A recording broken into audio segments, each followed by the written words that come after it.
RCF.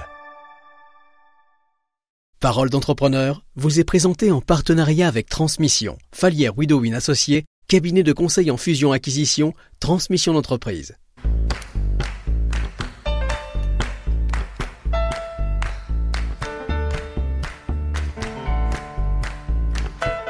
Parole d'entrepreneur, Pierre-Louis Ducor. Bonjour à toutes, bonjour à tous.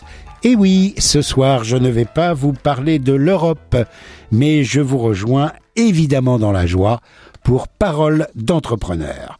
Vous, les habitués de Parole d'entrepreneur, vous êtes sûrement déçus de ne pas retrouver ce soir Lily Pello, qui vous accompagne fidèlement depuis plus de 12 ans.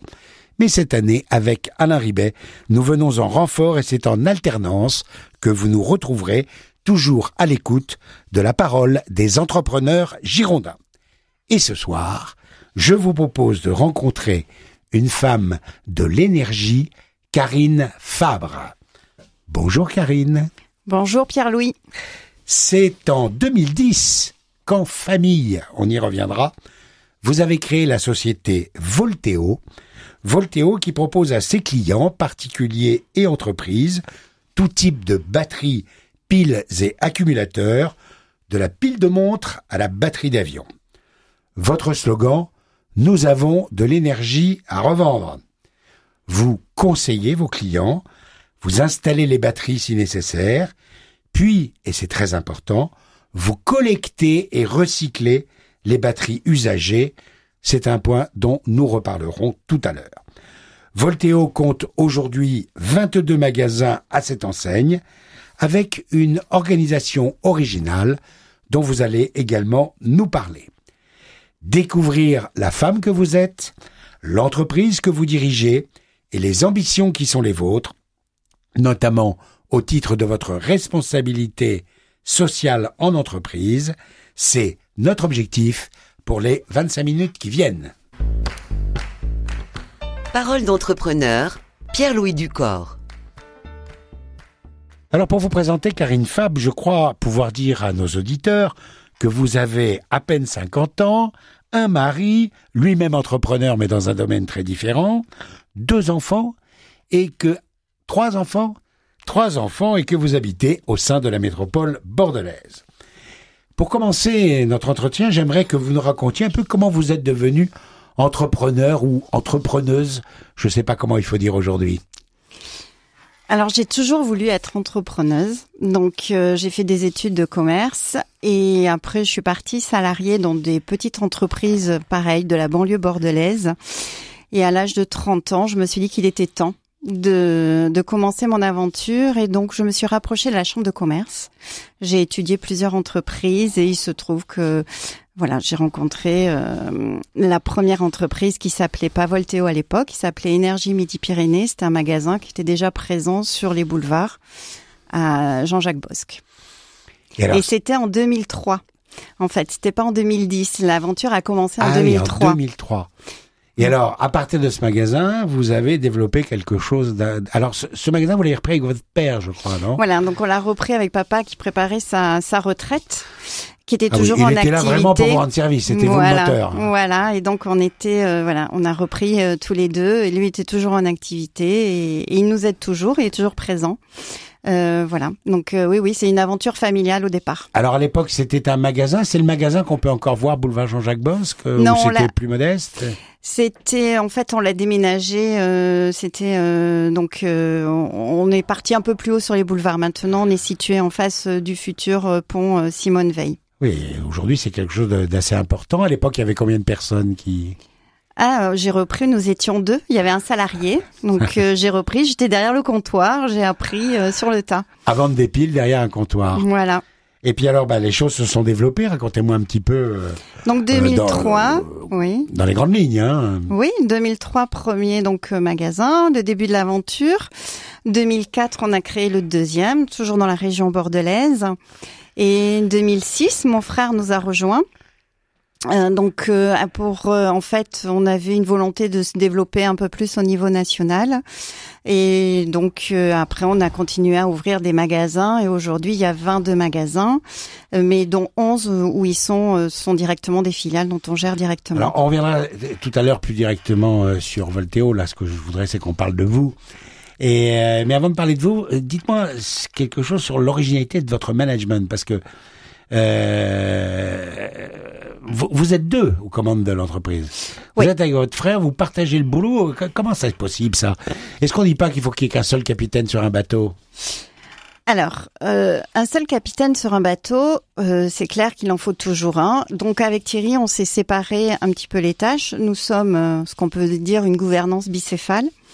Donc Thierry s'occupe de tout ce qui est développement de l'entreprise, achat, vente, marketing, et moi de tout ce qui est finance, RH et juridique. Donc voilà, et ça fonctionne très très bien. On a confiance l'un en l'autre. 90% des décisions, on les prend, on est d'accord. Il y a toujours 10%, mais en fait les décisions très importantes, on va les prendre tous les deux, mais on a un comité de directeurs aussi. Donc on partage énormément. Avec vos collaborateurs, alors, voilà, salariés. Donc, oui, ce qui est important, chez nous, c'est la collaboration. Et donc, vraiment, les décisions au quotidien sont partagées, sont débattues. On n'est pas forcément que tous les deux. Pour après des décisions peut-être plutôt patrimoine ou un peu plus importantes, on va les prendre à deux. Mais souvent, ça reste 2% des décisions. Et concrètement, au quotidien, vous êtes dans les mêmes locaux. Dans les mêmes locaux, oui. Au siège qui est à Villeneuve-d'Ornon, je crois, c'est ça. Sauf erreur de ma part. Oui. Et donc, Oui. en fait, vous voyez tous les jours, c'est facile, ou presque tous les jours. Presque tous les jours, parce qu'on a d'autres activités, mais oui, presque tous les jours. Et puis alors, j'imagine que dans sa responsabilité du commerce, votre frère est obligé de bouger beaucoup, non? Puisque vous êtes, on en reparlera tout à l'heure, répartis un peu sur tout le territoire aujourd'hui. Alors aujourd'hui, et même outre-mer. Oui, aujourd'hui on est donc sur la France au niveau national et aussi dans les Dromcom, on a une grande implantation et même au niveau international. On a des projets au niveau de l'Europe où on pense que d'ici la fin de l'année, nous allons avoir des Volteo, des magasins Volteo en Espagne. On a une signature qui devrait intervenir rapidement avec un distributeur espagnol. Bon, on y reviendra. On est toujours sur vous, Karine. Vous avez une vie en dehors de l'entreprise, j'imagine. Donc une vie de mère de famille. Oui, 3 enfants. Vous avez rappelé que vous aviez 3 enfants. Mais vous avez aussi des engagements que je vais qualifier de paraprofessionnels. Par exemple, vous êtes juge. Qu'est-ce que c'est que ça? Expliquez à nos auditeurs ce que c'est comment on peut être chef d'entreprise et juge. Alors, je suis aussi juge au tribunal de commerce de Bordeaux. Donc, ce sont des chefs d'entreprise. On est chef d'entreprise pour juger donc des affaires qui peuvent se dérouler généralement entre entreprises. Tout conflit ou même les procédures collectives, liquidation, redressement. Donc ça fait partie un petit peu de ma démarche. Je vous ai raconté au départ que je me suis rapprochée de la chambre de commerce. Donc j'ai fait adhérer tout de suite au club d'entreprise de la chambre de commerce où j'ai eu des aides formelles mais aussi informelles par des contacts avec des chefs d'entreprise. Et à un moment donné, quand j'ai pu avoir un peu plus de temps, c'était quelque chose où je me suis dit il faut que je redonne ce qu'on m'a donné différemment. Et donc et donc je me suis proposée pour être élue et donc officier au tribunal de commerce de Bordeaux. C'est non seulement ça me permet de rendre un peu à la société ce qu'on m'avait donné à l'époque, mais en plus c'est très enrichissant personnellement. Donc voilà. Rendre la justice, ça donne pas un grand frisson dans le dos? De dire à quelqu'un c'est toi qui as tort et à l'autre c'est toi qui as raison? Non, oui, c'est un frisson, mais c'est un frisson. Il y a des moments là, je suis en procédure collective et on voit quand même il y a des mercredis soirs où je rentre, je suis vraiment triste. Pour nos auditeurs, c'est ce qu'on appelait autrefois les faillites, c'est-à-dire quand les entreprises n'arrivent plus à payer les factures qui sont les leurs, peuvent demander au tribunal de commerce de les placer dans une procédure de redressement ou de liquidation judiciaire, et c'est ça dont vous vous occupez. Voilà. Donc c'est beaucoup de détresse souvent aussi. C'est ça. Avant de parler de l'entreprise, on voit l'entrepreneur qui est en face de nous et qui nous raconte son histoire, qui est souvent très triste et qui est lié aussi avec le privé. Enfin voilà, souvent il perd de tout. Donc voilà, il y a des moments c'est un petit peu compliqué, mais bon, si on peut les aider dans ces moments-là, c'est important de. Mais alors là, votre rôle, c'est de les aider juridiquement. Ouais. J'imagine que des fois, vous avez envie de remonter les manches. Vous aimeriez aller sur le terrain pour l'aider à relancer ses ventes parce qu'il n'a pas su faire, trouver le banquier qui va lui donner un peu d'argent, non? J'imagine, non? Bah oui, mais bon, ça c'est pas possible. C'est pas votre mais rôle, bon, ouais. si on le rebooste déjà psychologiquement, c'est important. Voilà, et de lui dire que ça arrive à d'autres et que voilà, c'est pas le tribunal sanction quand il vient, c'est on est là pour l'aider et que si j'en profite, s'il y a des entrepreneurs qui nous écoutent et qui sont en difficulté, il y a des cellules de conciliation, il y a des cellules de prévention et que le tribunal n'est pas toujours là aussi. Il y a la CAD, non, ça s'appelle pas la CAD, la commission d'accompagnement des dirigeants d'entreprise. Il existe créé aussi par un ancien président du tribunal de commerce. Voilà. Donc voilà, il faut pas hésiter. Il y a pas de, c'est pas que la sanction. Il faut pas y aller au dernier moment aussi. Il y a des choses à mettre en place avant. Alors en dehors du tribunal, vous avez d'autres engagements? Oui, bien sûr, j'ai d'autres engagements. Déjà en tant que chef d'entreprise, DRH, j'adore ça, tout ce qui est RH. Donc je fais partie d'un club RH avec la CARSAT. Donc on se réunit de temps en temps avec des pairs RH et donc pour parler de l'évolution de la loi, là par exemple, on a eu une réunion cette semaine. Quel est l'impact du climat sur les futures conditions de travail de nos salariés? Donc vaste sujet, vaste débat et voilà en amont et réfléchir. Donc ça c'est aussi important. Et puis après, je fais aussi partie d'un club où j'y suis très attachée. Donc je vous dis de chef d'entreprise à la chambre de commerce, mais aussi à l'APM, où là on travaille. Donc ils partent du progrès ils disent que le manager ou le chef d'entreprise qui est en progression fait forcément progresser sa société. Donc là, on a des expertises qui sont très très intéressantes tous les mois. Voilà, et puis après, on a les meules bleus aussi, où je suis trésorière. Donc voilà, ça demande du temps aussi, mais bon, bref, j'essaie d'être active au niveau de la vie locale et de mes enfants également, tout ce qui est dans le sport. Est-ce que vous avez l'impression que tous ces engagements vous permettent finalement de sortir la tête du guidon et du coup, en prenant un peu de recul, d'être plus efficace dans votre rôle d'entrepreneur? Oui. Tout ça, c'est lié forcément. Oui, ça permet de prendre du recul, de chausser d'autres lunettes aussi. Quand je suis par exemple dans le sport ou dans un club sportif, j'ai d'autres lunettes et ça permet de relativiser. Ouais, je suis d'accord avec ça. Alors il y a aussi l'échange avec les autres entrepreneurs. On dit que ça permet de lutter contre la solitude du chef d'entreprise, non? Ouais. Tout à fait. Ça, c'est important. Quand j'ai repris en 2003, j'ai repris avec mon père, mais c'est vrai que souvent, j'étais un peu seule. La solitude du chef d'entreprise, elle est importante. Et quand Thierry m'a rejointe en 2006, franchement, c'était un soulagement. En fait, il était là au quotidien et on peut se renvoyer la balle, on peut réfléchir. Bon, on était frères et sœurs, donc ça va vite entre nous. Et donc du coup, on se sent plus fort en tout cas. Donc ça, c'est vrai que c'est important. C'est important d'avoir. Et puis après, il y a le réseau amical avec les chefs d'entreprise qui permet aussi d'aider. Il y a une dernière question que je voudrais vous poser dans cette première partie consacrée à la femme chef d'entreprise. C'est la question de l'articulation du travail et de la vie personnelle. Moi, je voudrais savoir ce qu'une femme chef d'entreprise du 21e siècle a à dire sur ce sujet-là. Alors, je suis pas un bon exemple parce que je travaille en famille. Donc, inutile de vous dire que le dimanche réunion de famille, forcément, on parle de Volteo. On parle de la boîte. Voilà, ça... Par contre, je trouve important de protéger la vie privée, en tout cas, et j'y attache une grande importance auprès de mes collaborateurs. Et ça fait partie des choses que je dis et que je redis aux managers. Voilà, on peut éviter d'envoyer des mails à 20h le soir ou des coups de téléphone dans le week-end. Voilà, ça peut attendre souvent le lundi matin. Et ça fait partie un petit peu des valeurs de l'entreprise aussi.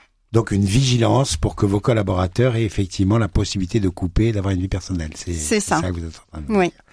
Bon, alors on va faire notre petite pause musicale. Qu'avez-vous choisi de nous faire entendre, Karine ? Alors, Dreams de Fleetwood Mac. Alors, pourquoi cette chanson ? Oui. Dreams, d'abord, c'est des rêves. C'était mon rêve d'être chef d'entreprise, donc voilà. Et puis, si on écoute les paroles, il parle aussi de la solitude. Et la solitude du chef d'entreprise, Pierre-Louis, vous m'en avez parlé, mais voilà, c'est aussi important et pour l'avoir vécu.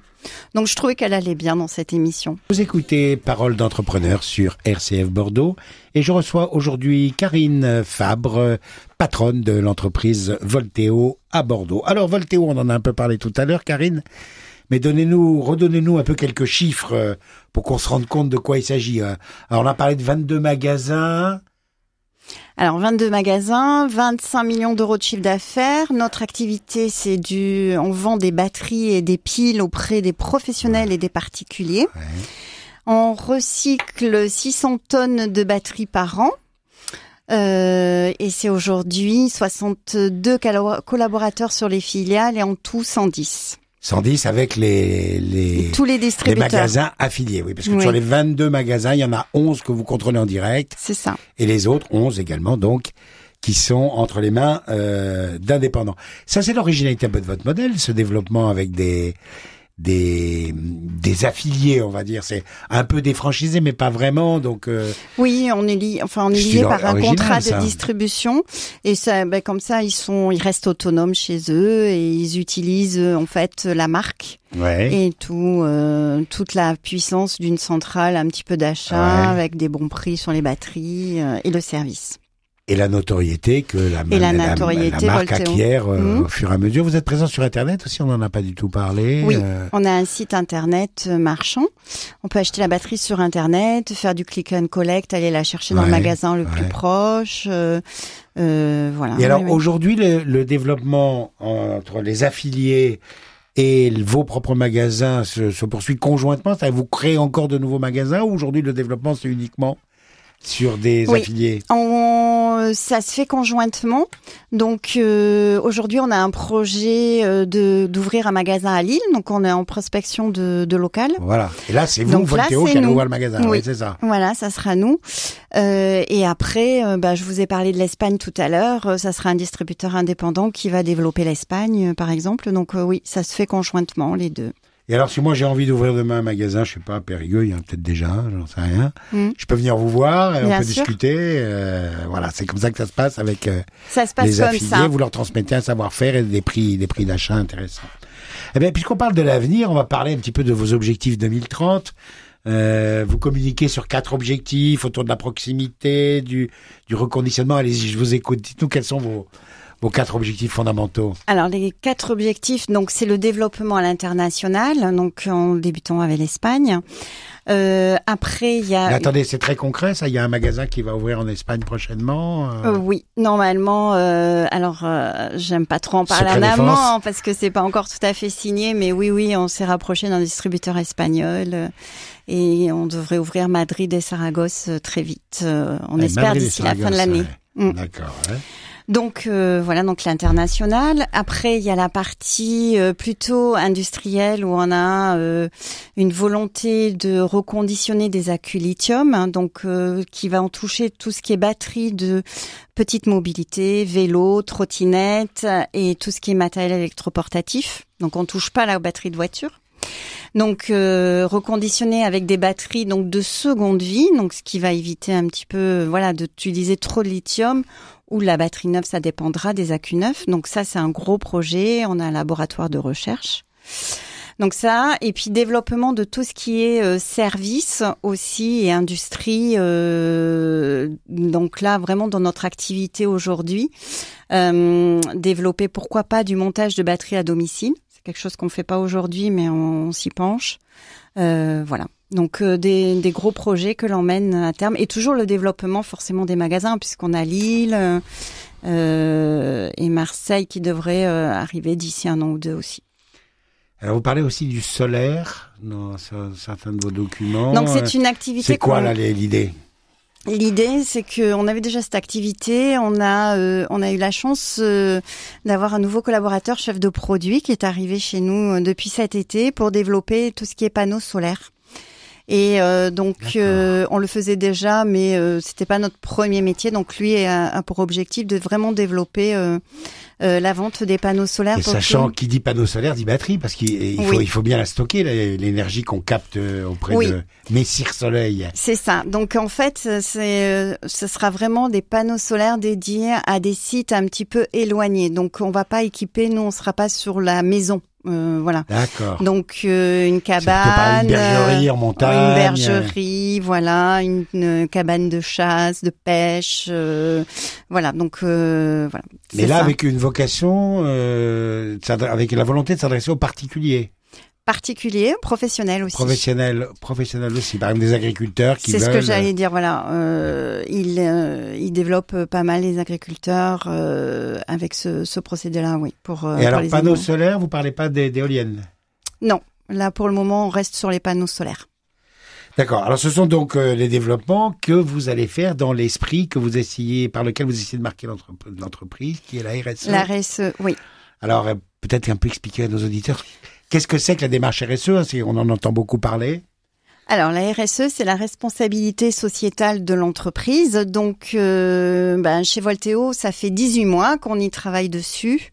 On se fait aider donc par une personne où on a fait un autodiagnostic de ce que l'on faisait déjà, parce qu'on faisait déjà beaucoup de choses, et notamment quand on a créé la marque Volteo en 2010, on avait créé conjointement Eco-Volteo qui en fait ça permettait de recycler, enfin c'est notre système pour recycler, faire de centres de collecte et recycler les batteries. Donc voilà, ça faisait déjà partie de l'ADN, mais cette année, enfin depuis 18 mois, on veut structurer cette démarche.